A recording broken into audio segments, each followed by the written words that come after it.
Senhor Jesus. É a graça de Deus, é a paciência eterna, é o acolhimento, é o perdão. Hoje, em Mateus, no capítulo 7, Mateus capítulo 7, que diz assim: não julgueis, para que não sejais julgados. É Mateus, capítulo 7, do verso 1 ao verso 4, que começa assim: não julgueis, para que não sejais julgados.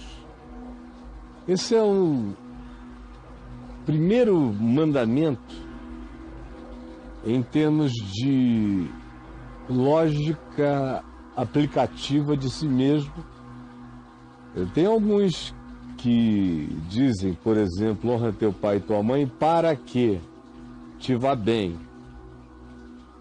Mas a maioria dos mandamentos não trazem uma razão para eles serem como eles são.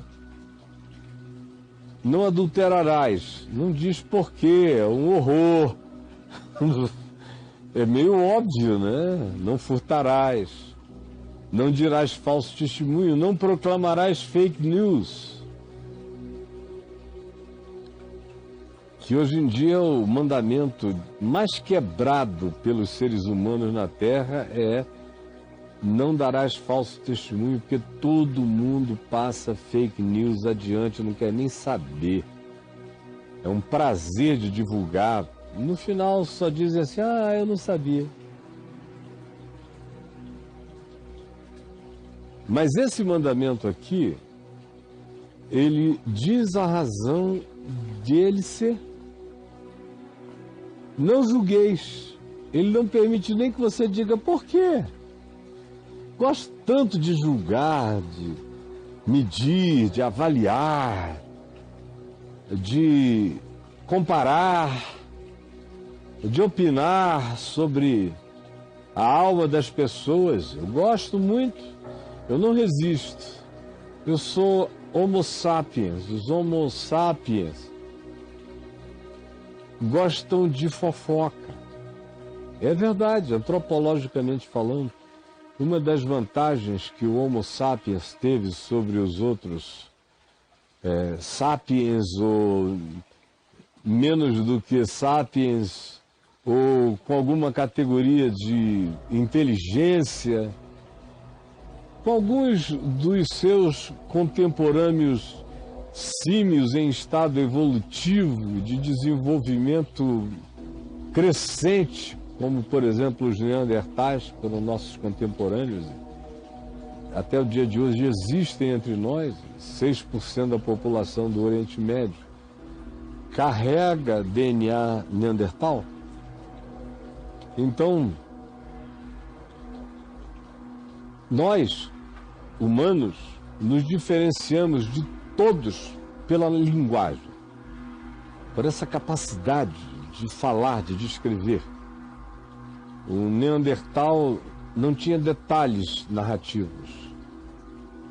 Ele fazia descrições tópicas que geravam uma compreensão. O Neandertal falava como o antigo telegrama, daqueles bem urgentes e espaçados, mas compreensíveis. Nós é que chegamos com essa riqueza de linguagem que não faz um telegrama, que quebra o genoma e lê o código da vida, o DNA. Isso é sinal da nossa capacidade, porque a gente também pensa com linguagem. Quanto mais linguagem, mais fino fica o pensamento, a sua descrição.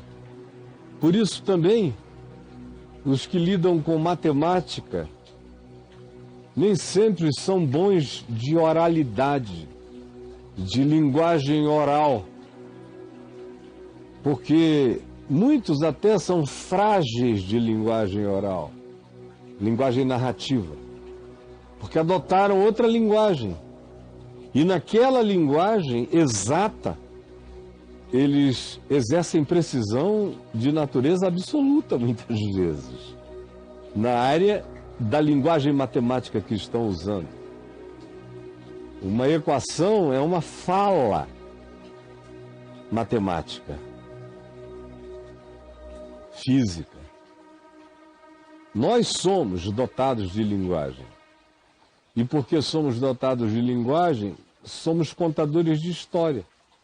Algumas são histórias verdadeiras e outras são histórias falsas.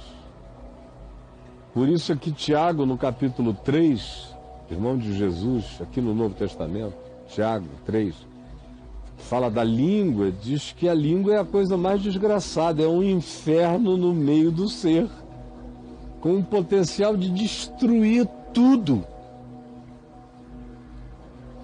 É uma fagulha, é uma bomba.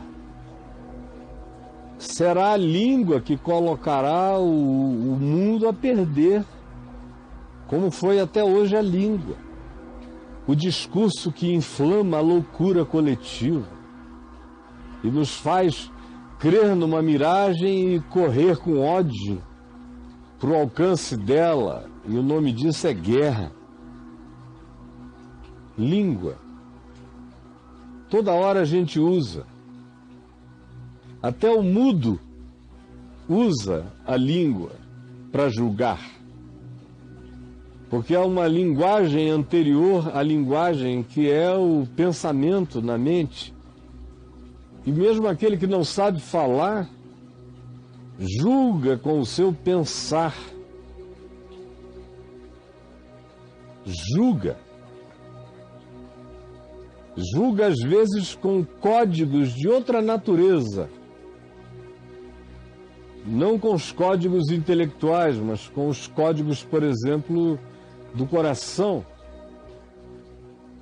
O coração tem compreensões frequentemente diferentes das compreensões da razão. O Braulio pode até me perguntar isso depois. Por que eu estou dizendo que as compreensões do coração frequentemente são diferentes das compreensões da razão? E há razões de natureza orgânico-neural até para se explicar isso. A linguagem, a comunicação, o pensamento, são todos esses instrumentos e ferramentas do julgamento. Você assiste um julgamento, ele é todo escrito e oral. Tem uma linguagem no julgamento. E tem juízes que pesam, tem juízes que aliviam. Supostamente o limite é a lei, mas a própria lei é uma linguagem que se transformou num código consensual escrito na forma de texto, mas é uma oralidade que se fixou como pensamento e determinação e sentença. Não julgueis. Por quê? Para que não sejais julgados. Você não quer ser julgado? Então não julgue. Porque é inevitável. Se você julgar, você será julgado. Está explicado. Você estabeleceu algo, você criou. E o que você criou existe. E o que existe como determinação sua tem uma vocação natural de voltar contra você. Contra você por várias razões. É como quem com ferro fere, com ferro será ferido. Aquele que usa da espada vai experimentar a espada contra si. Aquele que fere com a língua será ferido. Aquele que julga com a língua será medido. Aquele que julga com os seus próprios pensamentos, será julgado. A razão é essa. Se você não gosta que aquilo que você julga se volte contra você, então não exerça isso de natureza alguma contra ninguém. Porque quanto mais fundo você for no seu juízo, mais fundo o juízo voltará contra você. Pois com o critério com que julgardes, sereis julgados. E com a medida com que tiverdes medido, vos medirão também. Você estabelece a sua própria sentença. O modo como você trata o próximo estabelece o modo como você será tratado. Por isso, positivamente se diz que os misericordiosos alcançarão a misericórdia. Porque o padrão que eles ofereceram foi o da misericórdia. Eles vão alcançar a misericórdia. Se não de todos, de muitos. Porque foi o que eles ofereceram. Você quer graça? Ofereça graça. Você quer perdão? Ofereça perdão. Você não quer ser julgado? Não julgue.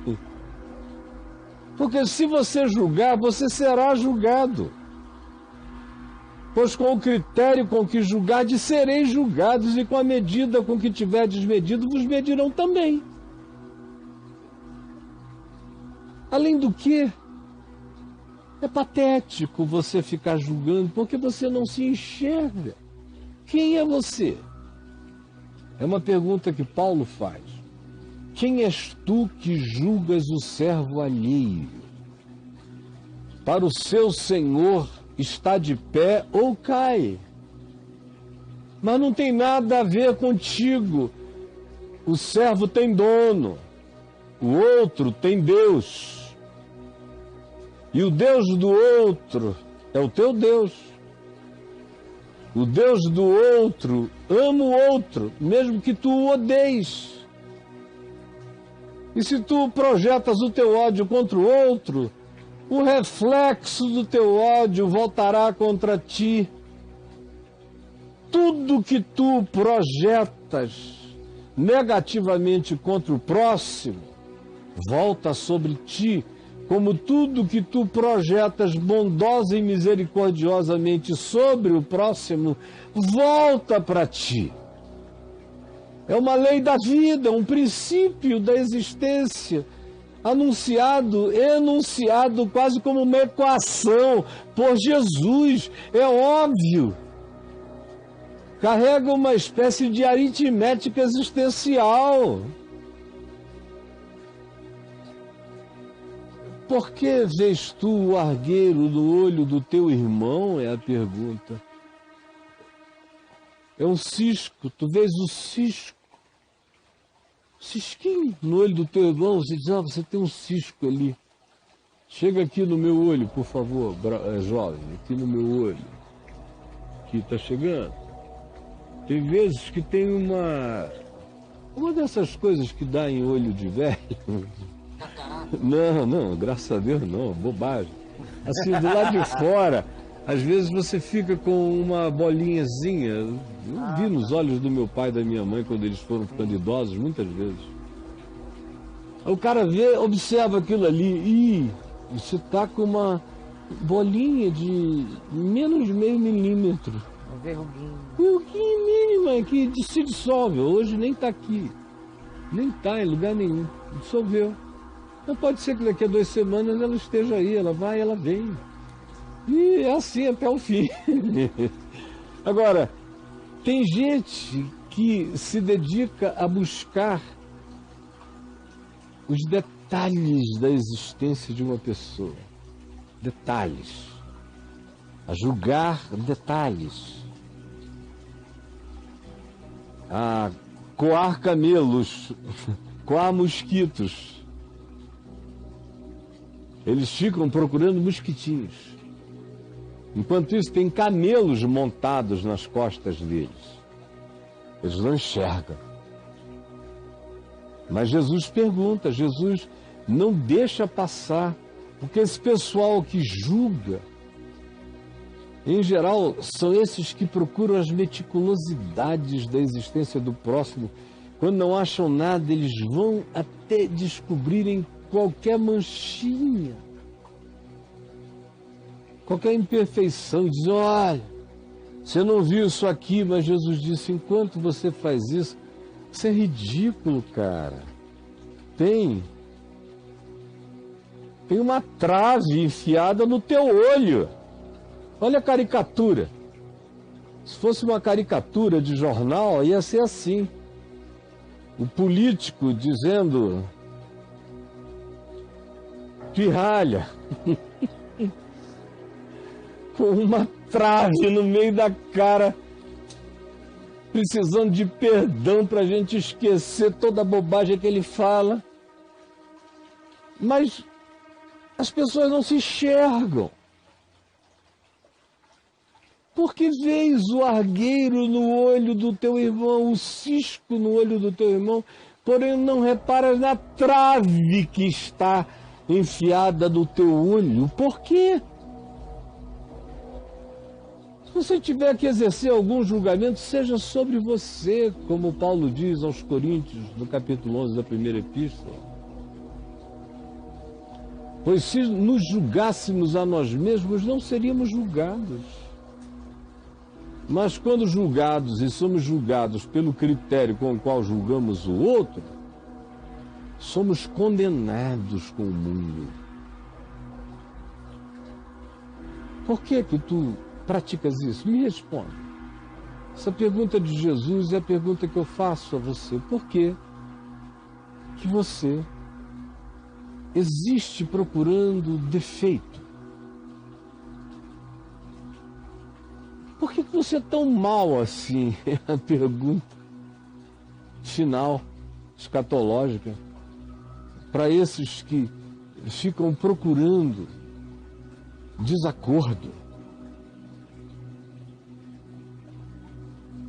Tudo é motivo de escândalo. Ah, meu Deus, tem um mosquitinho no teu olho. Ai, patético. Enquanto tem um camelo atrás de ti, sabe Deus fazendo o quê? Mas você só enxerga mosquitos. Enquanto dorme de conchinha com um camelo atrás de ti. Enquanto carregas uma trave no meio da cara. Andando por aí, se oferecendo para ser oftalmologista do mundo. Veja que patética é essa situação. É gente que tem uma trave no olho e se oferece o dia inteiro para ser oftalmologista planetário. O cara não se enxerga, mas tem opinião a dar sobre tudo e qualquer coisa. Do que ele não conhece, ele desconhece praticamente tudo, porque não conhece nem a si mesmo, não se enxerga. Quem não se enxerga não tem como ser sensato nem sábio. A sabedoria nasce a partir do princípio de que o sábio primeiro enxerga ele próprio. A primeira pessoa que o ser que tem luz vê é ele mesmo. E alguém que veja a si mesmo não tem nada para falar de ninguém. Não tem. Cara, a partir de mim mesmo eu vou dizer o quê? Eu vou mandar quem para o inferno? Eu vou desejar que mal? Deus me livre. Eu vou me arrogar a ser melhor do que quem? Mesmo os mais patéticos. Eu os considero, diante de Deus em oração, superiores a mim mesmo. Porque Deus me deu a graça de enxergar coisas mínimas e de me ver minimamente. Então eu já estou no lucro em relação a qualquer outro ser da terra. E aquele que menos se enxerga é objeto da minha mais intensa oração. para que se veja e a sua presença no mundo não seja tão danosa, tão perversa, tão miserável, tão patética, tão caricata, como é a existência daquele que consegue ver um cisco no olho do próximo e não enxerga a trave enfiada no meio da sua cara. E mesmo com uma trave na cara, tira uma foto, faz uma live e anuncia: melhor tratamento oftalmológico do mundo. Doutor Trave Contrargueiro. Sou eu. Me procure e você será curado. Isso quando ele é educado. Porque na maioria das vezes ele não tem e não pede permissão, ele simplesmente lavra sentenças sem saber que a sua sentença é apenas projeção daquilo que ele no coração sabe que ele próprio é, de modo que o meu julgamento apenas me revela. A minha sentença lá no fundo é auto-boicote. Eu estou só declarando na existência o que eu mereço, na minha perversidade dissimulada. Ou como dirás a teu irmão: deixa-me primeiro tirar o argueiro do teu olho, quando tens uma trave enfiada no teu.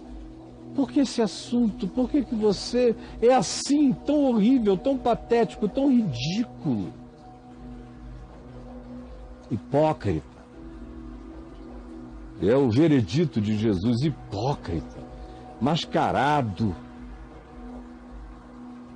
É todo aquele que não se enxerga existe em estado de hipocrisia.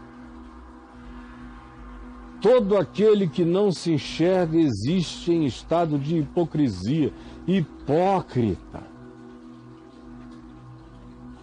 E esse que vive assim é o último a experimentar algum benefício de qualquer coisa nesta existência, quando chega a experimentar um dia. Porque quem se vicia na prática do julgamento contra o próximo vai se dessensibilizando, vai perdendo o poder cognitivo da autopercepção, vai perdendo a capacidade de se ver, de se enxergar, vai se tornando completamente cego para si mesmo. O hipócrita não enxerga do lado de fora, porque o que ele pensa que vê não é nada além da sua própria projeção de necessidade de encontrar defeito, pecado no outro, e um prazer mórbido em buscar isso,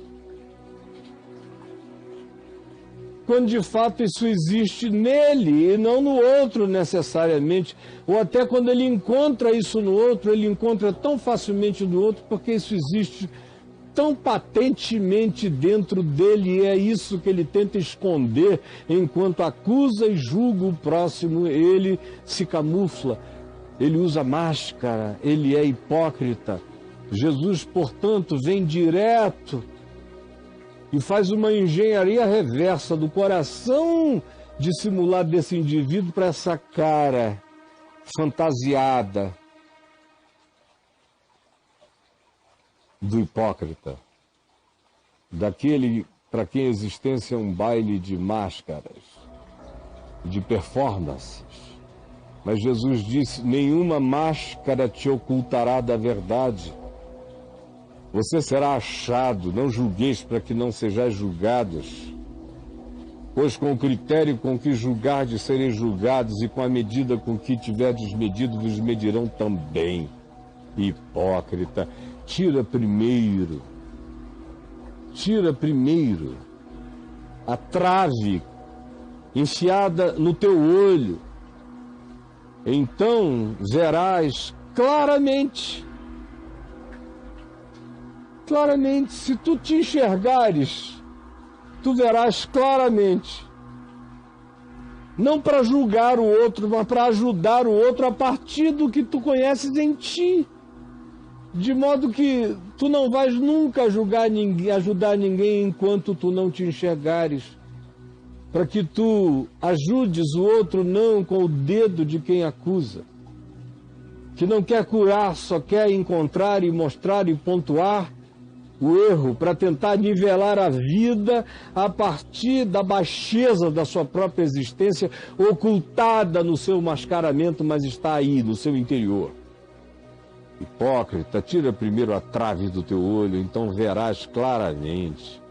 Para tirar o arguilho, o cisquinho, aí tu vais poder ajudar, sem nenhuma vanglória, tu te enxergaste. Tu sabes que qualquer outra coisa que tu venhas a fazer pelo teu irmão